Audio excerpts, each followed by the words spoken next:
Welcome to my channel. Timeless narrative.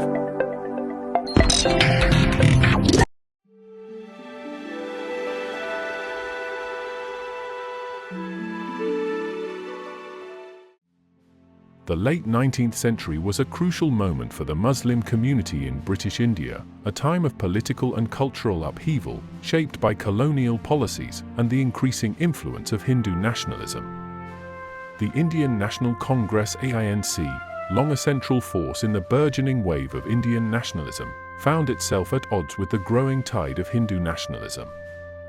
Its inability to remain neutral forced Muslims to confront a key question: where did they fit within the larger Indian struggle for independence? In 1881, Muslims made up 19.7% of India's population, but their numbers and distribution varied drastically across regions. In the United Provinces, Muslims accounted for just over 13% of the population, while in Punjab, they formed a majority, constituting over 51%. Bengal was another complex case, where Muslims and Hindus were nearly equal in numbers according to the 1872 census, with Muslims making up 49.2%. However, these numerical figures tell only part of the story. The Muslim population was highly fragmented, divided along sectarian lines, Sunni versus Shia, and influenced by differences in language, class, and regional identity. The British, however, tended to view Indian society as a monolithic entity, overlooking the diversity within each community.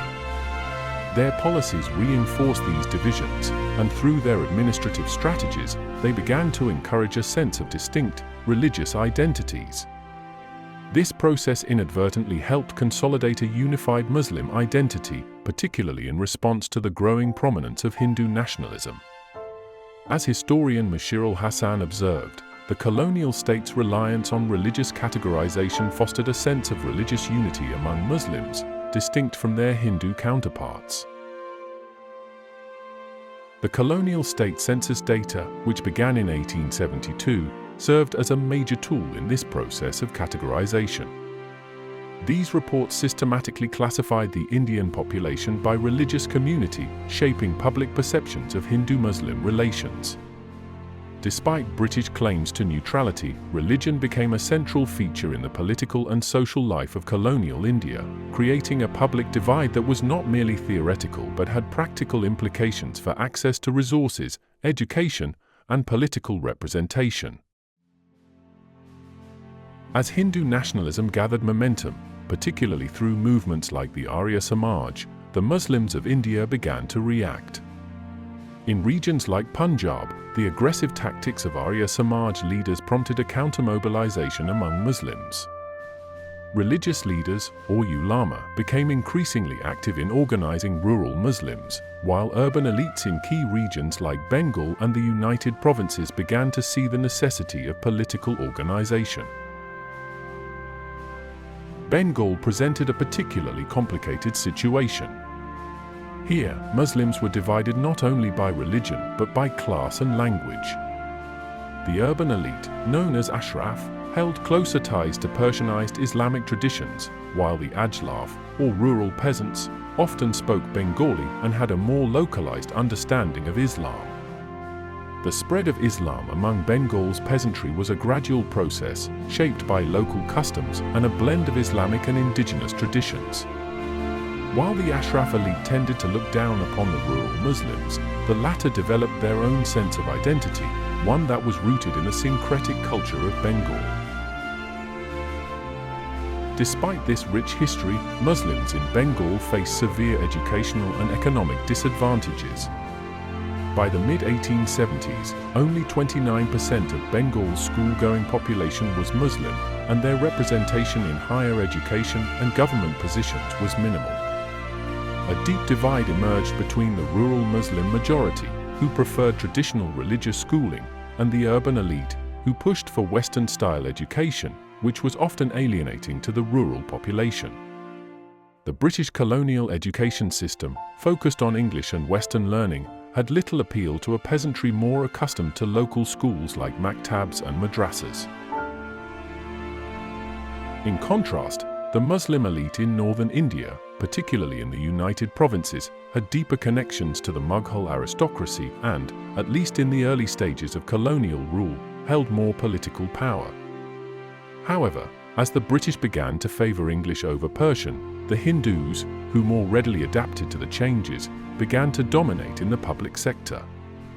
By the early 20th century, Muslims in key administrative roles had been eclipsed by Hindus, creating a sense of relative deprivation. The complexity of Muslim society in India meant that the community's experience under British rule varied widely across regions and social classes. While some Muslim elites, particularly in the United Provinces, found themselves increasingly marginalized in the face of British policies that favored Hindus, the rural Muslim masses began to unite under a sense of shared identity. This unity, while nascent, was driven by a growing political awareness and a deepening sense of cultural and religious distinctiveness. By the end of the century, efforts to mobilize the Muslim community politically had gained momentum. In Bengal, Islamic reformers worked to modernize and Arabaize Muslim culture, connecting the rural peasantry with the more westernized urban elites. This dual movement of elite interests and grassroots mobilization played a central role in the formation of a collective political consciousness among Muslims, laying the groundwork for the creation of the All India Muslim League in 1906.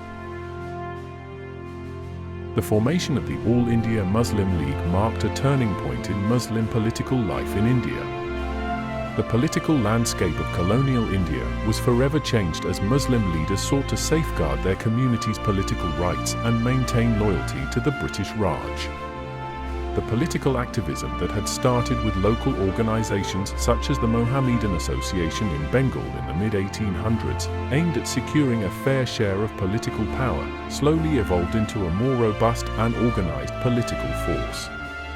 By 1906, this movement coalesced into the All India Muslim League, which would go on to play a decisive role in the creation of Pakistan. The road to the All India Muslim League's formation was marked by debates over the role of Muslims in the colonial state. While some Muslim leaders, like Sir Syed Ahmed Khan, advocated for modernization through Western education and loyalism to the British Raj, others, particularly the ulama, began to push for a more distinctly Islamic political identity.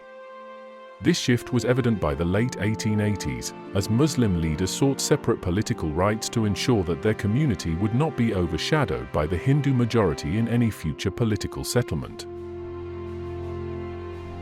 In 1906, a delegation of Muslim leaders met with the British government in Simla, seeking assurances of separate political rights.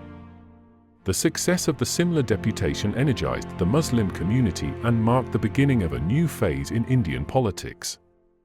The subsequent formation of the All India Muslim League at the Mohammedan Educational Conference in Dhaka that same year heralded a new political era, one in which Muslim interests would be increasingly represented and safeguarded in the broader Indian political landscape.